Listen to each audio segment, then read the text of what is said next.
tribulação na tua vida chegou ao fim. É hoje o dia de cantar vitória. E quem te viu chorando, hoje vai te ver sorrir. É hoje que Deus vai mudar tua história. É hoje que Jeová Jireh vai entrar em ação, vai trazer a providência pra você, irmão. Toda tempestade vai se tornar em bonança. É hoje que as portas fechadas vão ter que se abrir. Se prepare, meu irmão, porque Deus vai agir. Feliz do homem que põe nele a confiança. Você pediu, você chorou, você insistiu, você clamou, Jeová ouviu e hoje decidiu.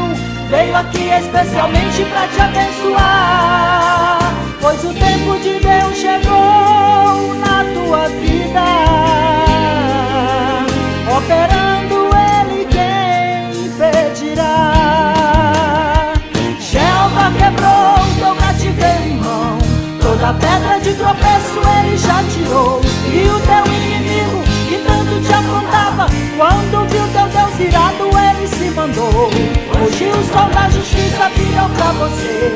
Quem te viu atribulado hoje vai te ver mergulhado na bênção, exaltando o nome de Jeová Jireh.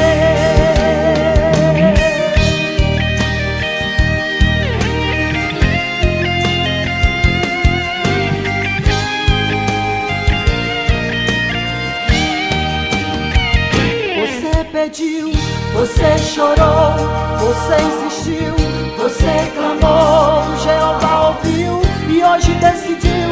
Veio aqui especialmente para te abençoar, pois o tempo de Deus chegou na tua vida.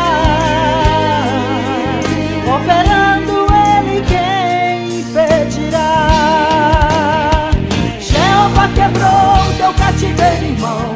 Toda pedra de tropeço Ele já tirou. E o teu inimigo que tanto te afrontava, quando viu teu Deus irado, Ele se mandou.